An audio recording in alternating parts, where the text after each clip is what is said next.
What is up? What is up? What is up, awesome people of the internet? Guys, welcome to Quita in the mornings. My name is Quita. It's the morning, so let's go. In today's stream, we're going to be talking about the theme of what if? What could have been? And we're going to focus ourselves 5 years back, 5 years in the past, to the day that kind of changed everything. Because here's the deal, guys. March 12th, 2020 is a day that changed women's college basketball forever. This was the day that the NCAA made the decision to cancel March Madness amid the growing COVID-19 pandemic. Now, well before that, this was seen as a global issue where we saw sports teams around the world dealing with COVID. We saw earlier that season, in particular, the Duke women's basketball team end up just scrapping the rest of their season, saying, you know what, we're going to stop. We're not going to keep going.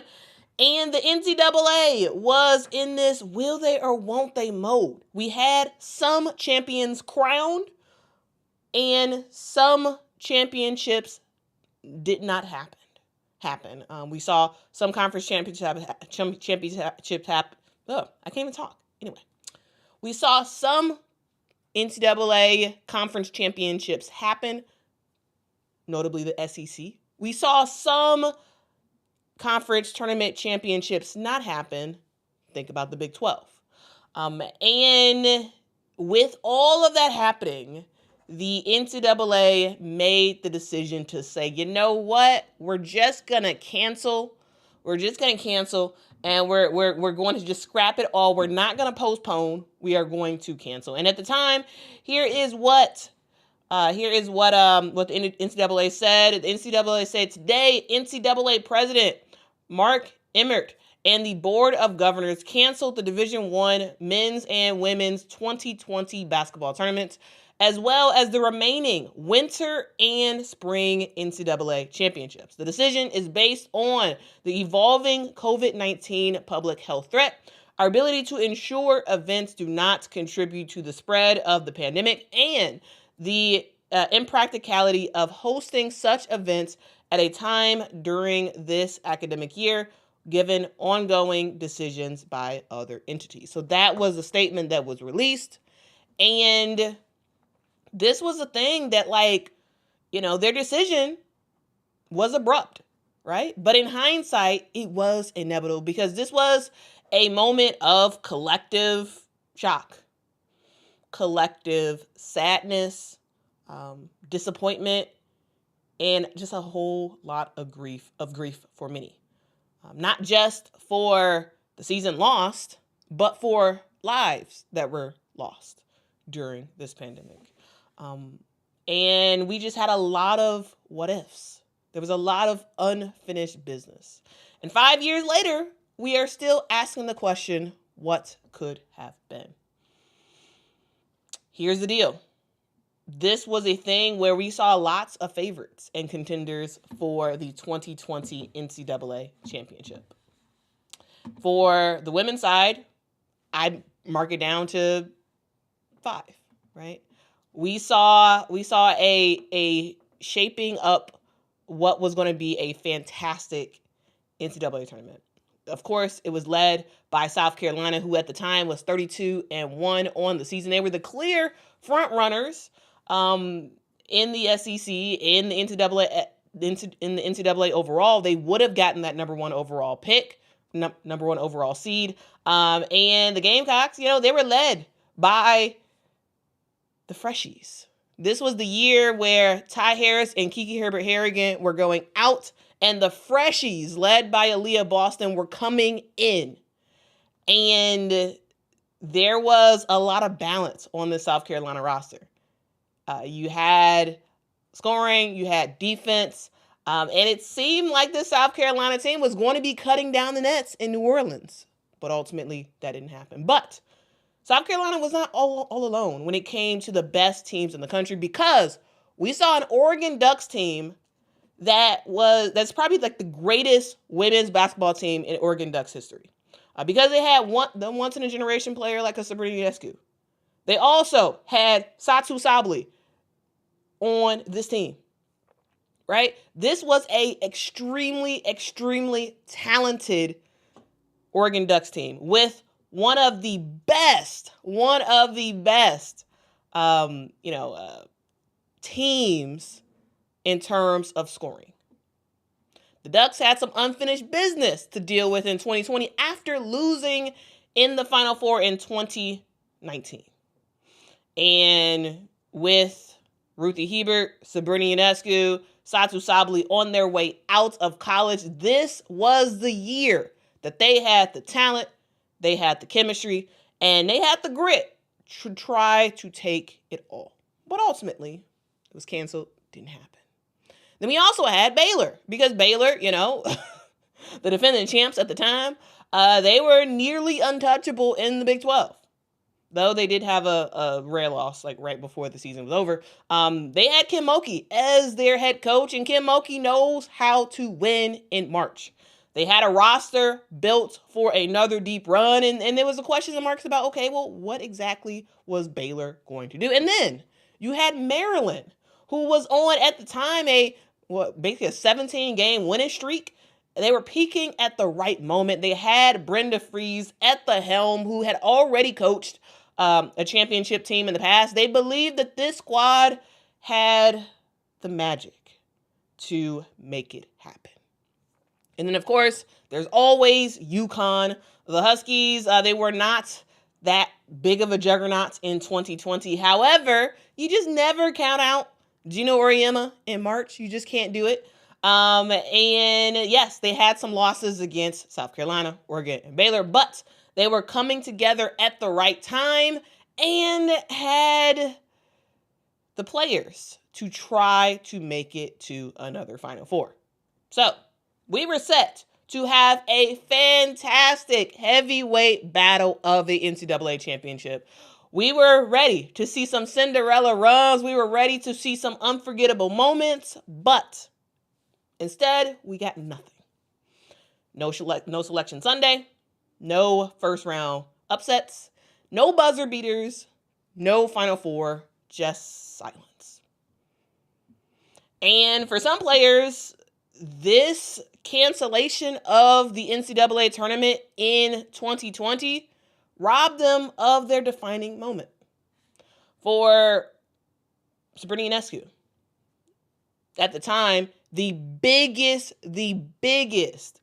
player in the NCAA, right? Someone who won just about every award that you could possibly win, but never got a chance at the national title. This was Sabrina's opportunity. She'd finished her career with 26 triple-doubles, a Naismith Award, all that good stuff. But we never were able to figure out if she would be able to lead the Oregon Ducks to a championship. We just never found out because it was canceled. So it was a legacy that was just filled with what if. What if this Oregon Ducks team had another chance to make a run for the championship? Then you have South Carolina, right? You have the likes of Ty Harris and Kiki Herbert-Harrigan, who were the leaders of this young team. They had the makings of winning another championship. This was their year, right? You had the senior leadership, you had the freshies who were coming through, and ultimately didn't happen. And it's another question of what if. And then you have Lauren Cox of Baylor, right? She was the heart and soul of Baylor's title-winning team. And Lauren Cox was ready to try to do it again. Get Baylor to a back-to-back championship. But again, what if? We don't know. Then you talk about Maryland's senior class, right? This is a squad that had a very late run where they won 17 games straight. They had people believing that they were a team of destiny. But we never got a chance to see them prove it. And this is one of the things that we have to deal with at times, where it's just sort of like we just don't know. It's unfinished business, right? It's unfinished business. It's a lot of, oh, if this team would have been in, they definitely would have won, or blah blah blah. We don't know. That's the thing. We don't know because it was canceled. And women's basketball, at the time was in the middle of a major rise in popularity, primarily fueled at the time by Sabrina Ionescu.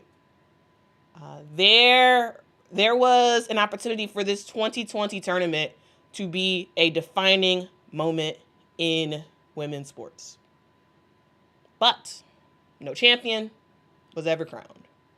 And no one can ever claim the title of the 2020 NCAA championship. The trophy case, it was left empty. The records show a blank space where a champion should have been. Some people are like, South Carolina would have definitely won. Others are like Oregon all day because they had the best player in the country, right? Others said, you know what? Baylor was about to bring it back and do it again. Some people was like, oh, Gino got this at UConn. UConn's fine. And others was like, nah, Maryland had the momentum. But here's the truth, guys. We do not know. We never will know. It's all speculation from here. And maybe, 5 years later, that's the most fitting legacy of the lost tournament. It's a reminder that nothing in sports or in life is guaranteed. The heartbreak of 2020, it sort of lingers, but so does the resilience of the game itself. Women's basketball is bigger than it has ever been. It's stronger than it's ever been. With record ratings, we see generational talent. We see a deeper pool of competitive teams. 5 years later, it's clear the game has moved on. The players have moved on. Fans have moved on. Yes, COVID is still real, but life does, thankfully, feel a whole lot more normal now. And now we're in March. Back again. When the brackets are getting ready to start getting filled out and the madness is about to begin. And at this time, I always kind of wonder, what if? I always wonder about the tournament that never, ever was. Guys, that's the spiel. That's the spiel today. I wanted to talk about this because I was like, wow. Yesterday was the day. Yesterday was the day where things changed. And there were question marks about, okay, what does the future hold? What does the future hold for sports? What does the future hold for life at that time? Because a lot of stuff was up in the air, right? It got to the point where, at my job, we was like, okay, everybody has to go home quickly. And we'll, probably be back in a week or so. And that week or so turned into several months, almost a year. And no one really expected, at least in my opinion, a lot of people did not expect things to be as bad ultimately as it was, but it was. And we ended up having a shortened WNBA season that year. And the year was a bubble season for the WNBA. We did see a WNBA draft where, surprise, surprise, Sabrina Ionescu was the number one pick in that year. Number 2 was Satu Sabally, who went to the Dallas Wings. Number 3, Lauren Cox went to the Indiana Fever. And number 4, Kennedy Carter, a name that I haven't mentioned so far today. She was drafted number 4 to the Atlanta Dream. The WNBA season ends up happening. We have a new champion, and all eventually returns to normal. Semi-normal. Guys, that's the spiel. I wanted to talk about it. I know this is not necessarily relevant to right now. However, I thought it was interesting, and I want to talk about it. So anyway, Tulip says, who would have been your favorites for the 2020 tournament? I thought Oregon had it. I thought Oregon had it for sure. It was gonna be Oregon versus South Carolina in the championship. That's what it would have been, right? That's what it would have been for sure.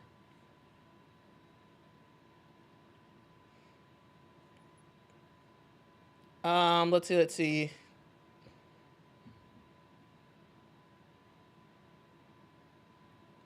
Two also says the 2027 draft will be generational. Yeah, it will be. Yeah. KT says they could have played the NCAA if the NBA still had the season going on. Nah.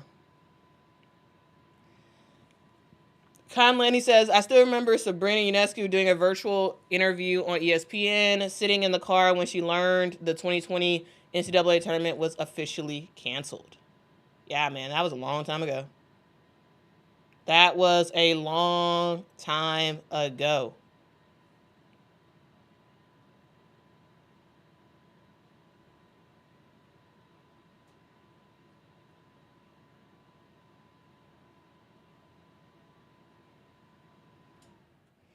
W. Brazil says, wasn't Angel at Maryland at that time? No. No, right? I don't even remember, actually. Was Angel Angel in college at that time? To be honest with you guys, sometimes I have a hard time like remembering specifically who were on these rosters. I don't think she was in college at that time.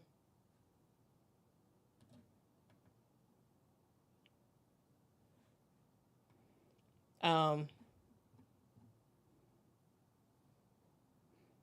but anyway, anyway. Appreciate you. Appreciate the appreciate the support. It's a very unique, very unique topic, and I know no one really cares. Really, I know no one's really gonna watch this, but that's okay. I make content because I find it fascinating and I want to talk about it, so that's what I'm gonna do. But yeah, anyway, that's the story today. That's all I really got to talk about. Was this the year that got away from everybody. Sierra says too early for math.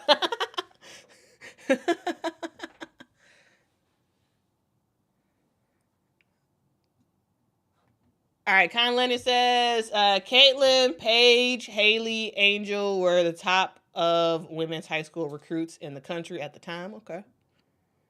Yeah. Yeah, I didn't think Angel was in I didn't think she was in college at the time.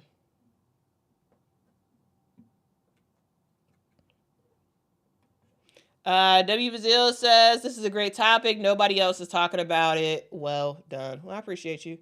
Yeah, no one's gonna talk about this because no one's gonna talk about it because it won't get views. That's why people will talk about it. Instead, they'll make up some dumb drama around Sabrina Ionescu overseas or trying to blow Angel's commentary up like crazy about the CBA stuff, which I'll actually have a real deep dive, fact-based deep dive, not just random dumb speculation. I'll actually do that in the next couple of days. That'll be one of the Monday shows. Will be all about the CBA, literally with every single thing you need to know. So you all can expect to see that. I also have a Selection Sunday special where I will preview what I expect to see for Selection Sunday, and we'll just go down the line with a lot of various interesting things that I'm like, oh, this is kind of fun to talk about. And yeah, we'll kind of rock out from there. Here's the deal, guys. I have been on this like, what should I do kind of journey about like content and whatnot. And I always kind of felt this, but like now I'm like fully locked in that like I don't compete with anybody, right? I don't compete with anybody. I make content that brings me joy. I make content that is, in my opinion, insightful. I make content that ultimately helps to build up the knowledge of the game of women's basketball and the joy of women's basketball. Sometimes it's negative content. Sometimes it's negative things to talk about, but most of the time it's positive things to talk about. Here's the deal, guys. I like at first, like, there was an inkling of me like wanting to, like, just get big and get noticed, and then use that to leverage to like go somewhere or like whatever. Here's the deal. I don't think that you can move up fully without partially compromising what you want to do. The thing that works is negative stuff. The thing that works is lies about the most popular players. The things that work is gaslighting people. That stuff works. It works to get a lot of views, to get a lot of clicks and all that stuff. And it works to like elevate yourself up in a lot of ways. And I'm like, you know what? I don't care. If this, if this stalls out because no one's interested in, hearing about the 2020 season back when nobody was really watching no one was really watching the WNBA, no one was really paying attention that much to college women's basketball. If no one cares about that, that's okay. That's okay. Because I'm not here for that. I'm not here for the random dumb drama where I have to make video after video about something stupid because it'll get views. Why? No. So it is what it is. We're going to do stuff like this. I am going to use your feedback. Absolutely. And I thank you for those who have given me feedback on ideas that you all have of content that I should make and all that stuff. And I'm going to use those. Absolutely. But the goal of this channel, sure, I would love to make money. That's not the goal. That's not the goal. And I'm doubling down on truly, authentically being myself. If that doesn't resonate, it is what it is. If you don't like the way I talk, it is what it is. I'm gonna try my best to limit my ums, but the way I talk is the way I talk. It's me, so it is what it is. If you are interested in this type of thing, rock out with me. If you are not, there are tons of channels where you can go, where you won't really learn anything about women's basketball. You'll learn somebody's random thoughts about some random stupid drama that has nothing to do with the game. But hey, you can rock out with that if you want. And that is all good with me. All right. We're going to get to do super chats and we are going to end the stream for today. Thanks so much, KT, for the super chat. Salute to you. Says 2020 class was Paige, Angel, Cameron, Caitlin, and Camilla. Top 5. That was a great class. That was a great class. Great class. Thank you so much, Sierra, for the super chat. Says down with rewarding ripping up women's sports, up with Quita and the awesome people of the internet lifting everyone. Appreciate you. That's the motto. That is the motto. Okay.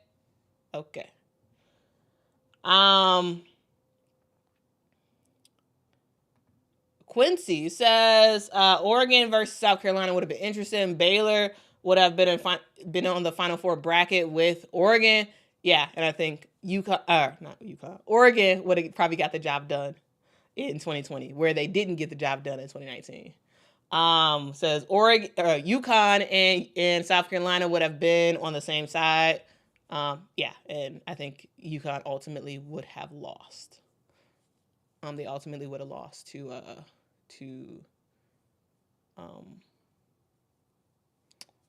South Carolina.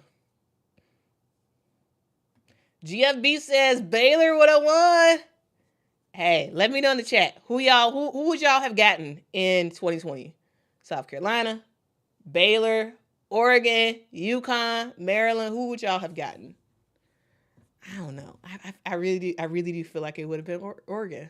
Like, it was their time. It was their time. Okay?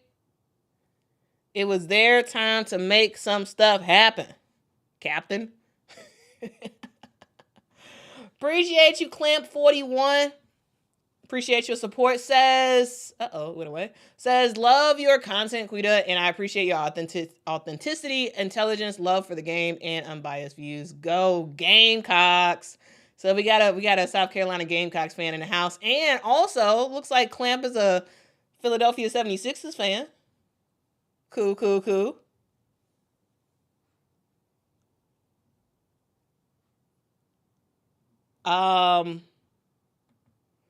KT says we also missed the 2020 McDonald's All-American game. Oh, wow. Also, speaking of that, I will have a video around the 2025 McDonald's All-Star game. So look out for that. Okay? Look out for that. Thank you. GFB says Oregon would have choked. Oh, no. They would have choked. And Aubrey, thank you for the super chat, says Baylor would have taken it without a doubt. I mean, they won the year previous, so like, hey, who knows?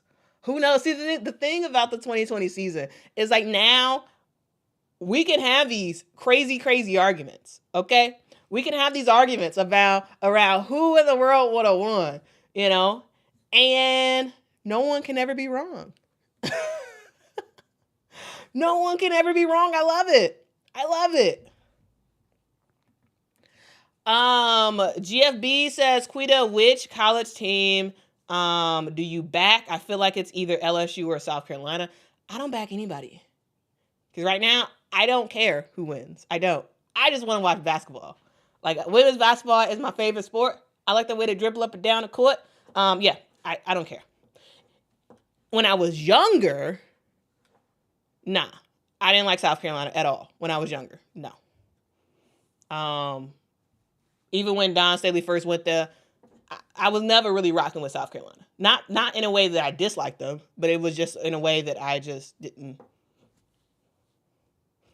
I watched the games, but I didn't really, I liked the individual players. Like Kiki Herbert-Harrigan was probably my favorite South Carolina player. I just thought she was hilarious, and I thought she was great. But besides that, with LSU, I was a massive LSU fan. So back when Pokey Chapman was the head coach of LSU, massive LSU fan. Loved LSU. Once Pokey Chapman left, my love for LSU went down. See, in the past, like when I was younger, I was a person specific, primarily the coach. If I was like big on you as a coach, I was a fan of your team, right? Yeah, there you go. Yeah, Mad Kiki, that's what they called her. But yeah, I was a big fan of LSU. I was a big fan of Duke because Gail Getson course was fantastic. I was also a huge fan of Lindsey Harding as well. UNC, I was a big fan of UNC as well because Sylvia Hatchett, I always forget how to say her last name. She was fantastic. My favorite team ever, Tennessee. Number one. Favorite team ever is Tennessee. Okay?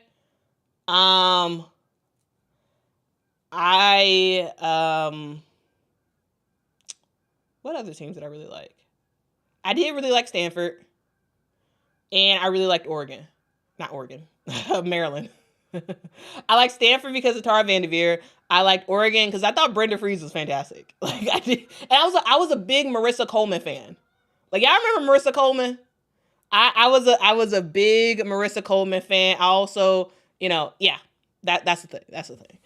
So now, in the last, I would say, for the last, I would say maybe 6 or 7 years, I have not had a favorite team in women's college basketball. Like if a team is doing awesome, I'm gonna talk about them a lot, and I'm be hype about their games and whatnot. But like, I don't really care, you know. Like, yeah. So like, I don't know. I don't have a favorite team now. I used to. I used to have a ton of favorite teams. Not anymore. Not anymore.